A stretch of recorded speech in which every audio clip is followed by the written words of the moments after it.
Using a syllabary, you have to use at least 500 symbols in order to create a literary form of writing. They used more, of course, and they also used symbols which we call ideograms, which make it easier to read.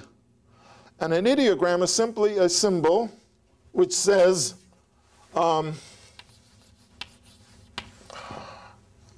when you read that, you don't say "mer," you say "Mr."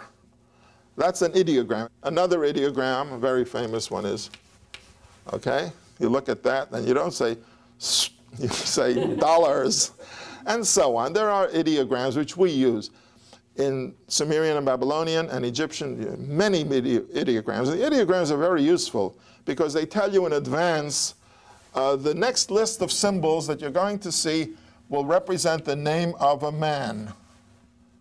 Or the next list of symbols that you see will represent the name of a woman, and these are the symbols they use.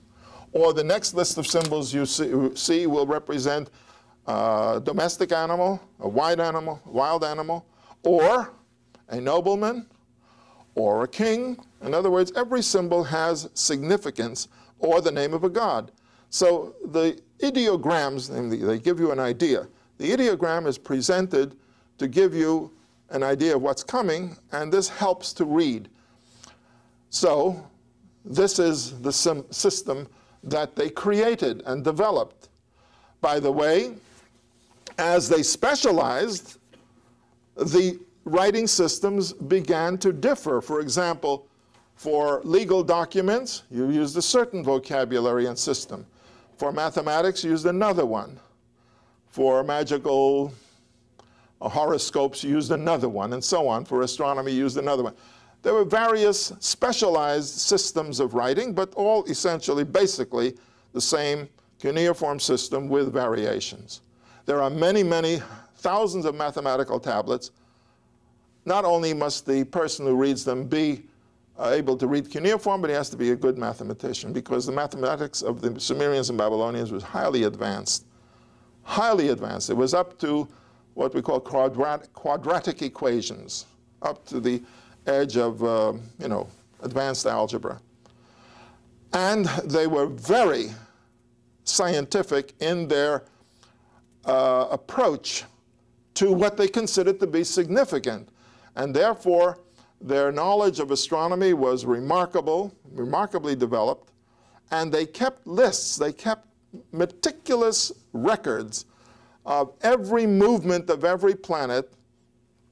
They kept records. Certain of them have been discovered. The Venus tablets of Amitsaduqa was one bunch of tablets that were discovered of a Babylonian king, where his astronomers had made a list of every point at which the planet Venus appears, namely the point of the horizon at which the planet Venus appears, when she sets, and so on.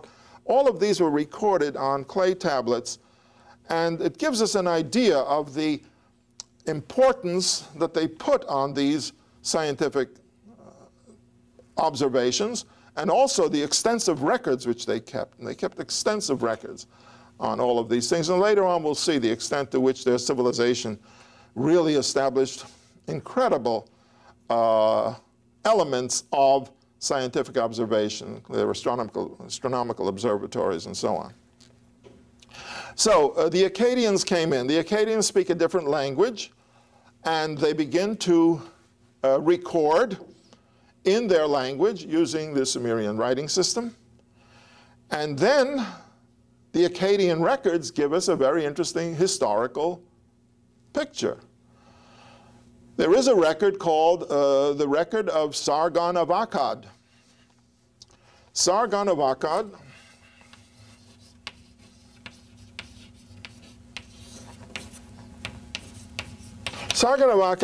was around 2700 BC, while Sumerian civilization was still dominant, but already this Akkadian came in. Actually, he was an Akkadian who rose to great power. And he writes he had an autobiographical account written of his career. It's a very interesting one. Sargon claims that he was abandoned by his mother. He says, I never knew my father. My mother took me and put me in a little boat and set me afloat on the Euphrates River. And I was floating downstream, and Aki the irrigator saw me and took me. And Aki the irrigator raised me, and he is really my father, or he raised me. And then he says that he became very important, and he became a soldier. And then at a certain point, he overthrew the oppressive king who had ruled, and I became ruler in his place. And then he describes the empire that he founded. So we see by 2700 BC there is an Akkadian empire already established. Sargon is the one who built this empire, and we get an insight into what's going on, the movement of populations and also the conflicts and the establishment of power. By the way, this is a very interesting name. Sargon is the name of this ruler. It's the name of two other Assyrians. In each case, the king who calls himself Sargon takes the name Sargon, which in Babylonian is Sharukain, and means legitimate king or true king. And each one of them actually assassinated his predecessor and seized the throne. So what do you do when you kill your predecessor and seize the throne? You call yourself, I'm the real king. I mean, the name Sharukain means that. A legitimate king, true ruler. So we don't know their real names, but this is the titles they chose for themselves. In each case, the same thing happened, yes? Can you show us on the map, where is this? Yeah, now we're still talking about this whole area, which is southern Iraq, the Tigris-Euphrates River. This is all.